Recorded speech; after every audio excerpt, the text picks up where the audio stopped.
The location of the room has been kept a secret from all the staff and servants of the manor. It's no secret that Blue Prince has many, well, secrets. This indie roguelike puzzler is home to so much absurdly hidden content that it challenges even its most dedicated players.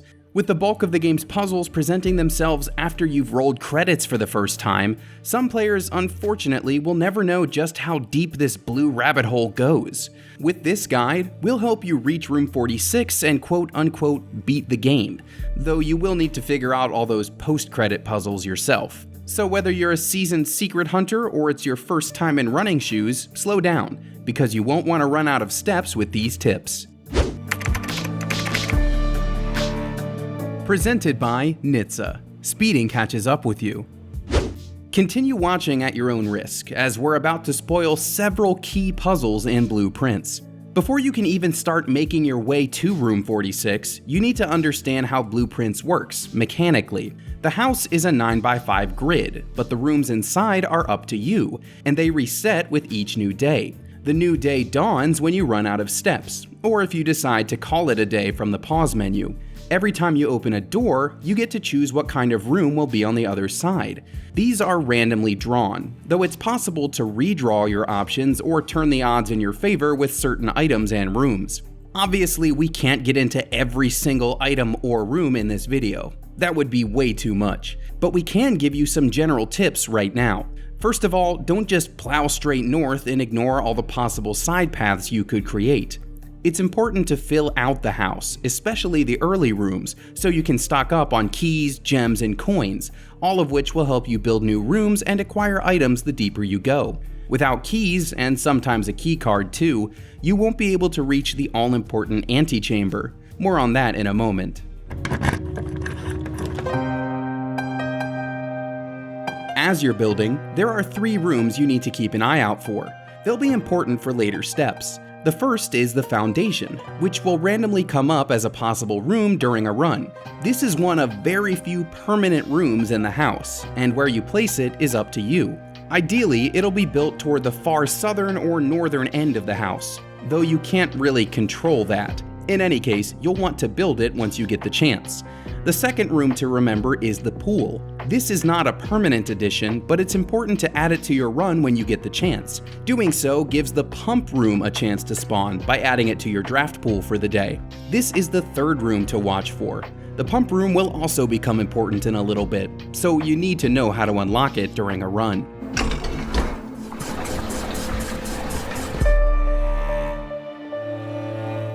Now we can talk about the antechamber. This room is in a fixed position at the center northern square of the house, and it's permanent. It's also locked at the start of every run, with 3 doors, one facing west, one facing east, and one facing south. To reach the infamous room 46, you'll first have to unlock the antechamber, and that involves 3 other rooms we'll talk about now. Each of the antechamber doors is tied to a lever, and you'll find 3 reliable ones inside the greenhouse, secret garden, and great hall. Let's start with the greenhouse. This room has a random chance to spawn on either the far western or far eastern rows of the house. When it does, you'll find a lever missing its handle inside. If you found the broken lever during your run, you can attach it and pull it down to open the antechamber's southern door. Of course, the broken lever is a random spawn, so we can't give you a guaranteed strategy for finding it. That said, it's a possible item spawn in the attic, aquarium, dark room, laboratory, observatory, spare room, storeroom, weight room, and workshop. It can also be stored in the coat check if you want to use it on a different run. Now let's talk about the secret garden. To find it, you'll need to acquire the secret garden key. Like the broken lever, this can be randomly found during a run. It can spawn in the attic, lost and found, mechanarium, or music room, and it can be stored in coat check as well. It can also be awarded as a billiard room prize or found inside a locked trunk or dig spot. Finally, you can pay 8 gold at the locksmith for a special key, and there are decent odds that you'll get the one you're after. Like the greenhouse, the secret garden spawns on the western or eastern edges of the house. The difference is that it comes via a locked door. So if you're exploring either of those wings and you use the secret garden key to open a locked door in your way, the room on the other side is guaranteed to be the secret garden. Once inside, you'll find a weather vane atop a fountain. Use the valves nearby to make all 3 arrows on the weather vane face the rear wall with the little statue. This will reveal a lever, which you can then pull to open the western antechamber door.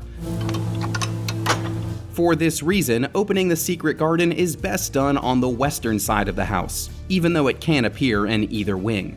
Finally, there's the Great Hall. This room can randomly appear in your choices at any time, but it requires a lot of keys to really utilize. The Great Hall contains 7 locked doors. It can link to other rooms, of course, but behind one of those doors, you'll find another lever. Pulling this one opens the antechamber's eastern door. So, you can make your best guess and hope the door you pick has the lever, or you can save up enough keys to try them all. You could also purchase the master key from the showroom if you have enough money on your run. That'll let you open any standard locked door. Alternatively, you can get lucky and draw the foyer as one of your room options. Placing this guarantees that every single hallway door is unlocked during this run. That's a great perk no matter what, but it pairs perfectly with the Great Hall. If you find a foyer during a run, then this is a great thing to aim for. You don't need to open all 3 antechamber doors, of course. As long as you can make it to one of the entrances, you're good. Just remember that Blueprints leans heavily on RNG, so it's going to take you a few runs to reach the antechamber the first time. When you do, you'll be rewarded with a basement key.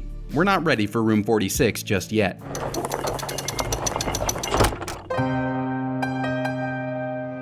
Once you've got the basement key, do not call it a day and end your run. You'll lose that key if you do, and we've still got to go to the basement. If you run out of steps, that does unfortunately mean you'll need to reach the antechamber again on a new run, but you can store the basement key at coat check as a backup. In either case, this is where the foundation and the pump room we mentioned before come into play. There are 2 permanent paths down to the basement, but we'll go for the foundation first. This room has 3 entrances and an inactive elevator. To power it up, you need to build a room with a door that connects to the 4th wall of the foundation that does not have its own door. Take a look at the screenshot here to see what we're talking about. This is the part that needs to be linked by a door. Only instead of a door, you'll see a crank. Interact with it to permanently activate the elevator in the other room. You only need to use the crank once. If you take the elevator down, you'll see a fancy door that opens with your basement key. You'll lose the key when you do, but the door will remain permanently unlocked. That'll be important later. First things first, you will need a second basement key for this next step. And yes, that does mean doing another full run to the antechamber using the steps we already gave you. Remember to store your new basement key at the coat check if you need to. The other path to the basement is through the fountain, the same one on the grounds right outside the front door where you start every run.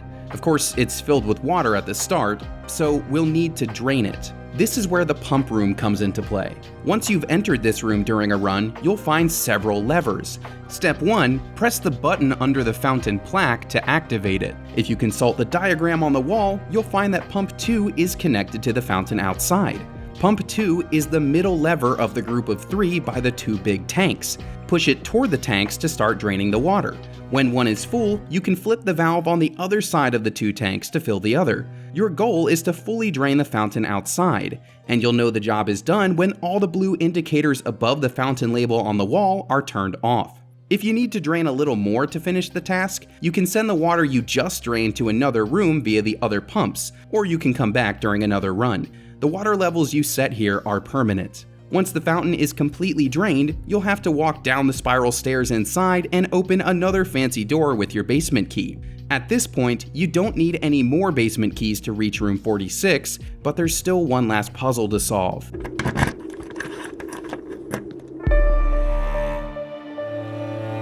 It's technically possible to do this final step during the same run when opening a basement door for the first time, but most likely you'll need to do it on another run. Still, there are some permanent moves we can make here. Start by entering through the fountain door. Just past the reservoir is a minecart that can be pushed and pulled along its track. And beyond that, you'll find a big room with a spinning gear, but we can't do anything with it just yet.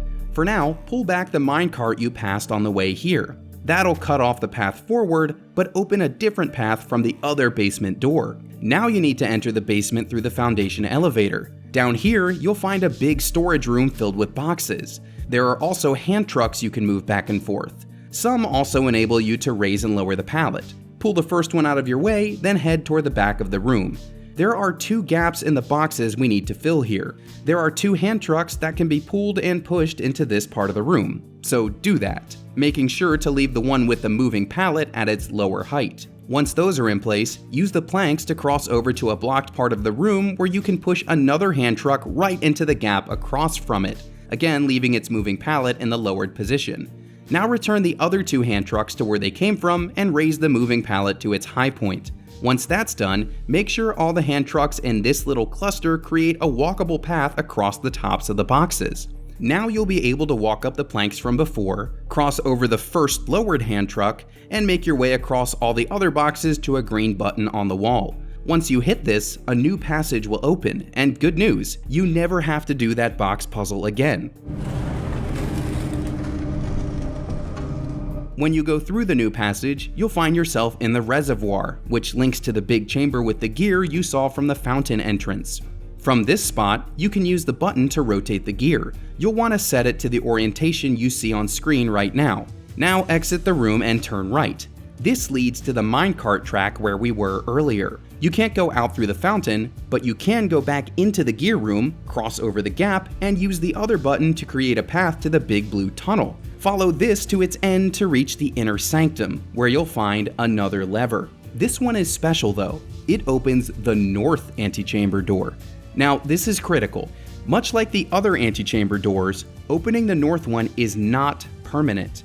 That means you'll need to do the gear sequence we just described, pull the lever in the inner sanctum, and then do a full run using the other levers you learned about earlier. Maximizing your steps is very important here, so make sure you draft the dining room and fill up when you get the chance. You can also munch on any fruit you find along the way, purchase some snacks from the kitchen, pick up the running shoes if they spawn, and make use of the various purple bedrooms to restore a few steps during the day. If you draft the pool during your run, you might also get the chance to draft the sauna, which will give you an extra 20 steps for the next day as well. All of this might take you a few tries, but the good news is that you only need to spend the steps to go through the foundation or fountain at some point during your run. Everything except the rotating gear and northern lever is permanent.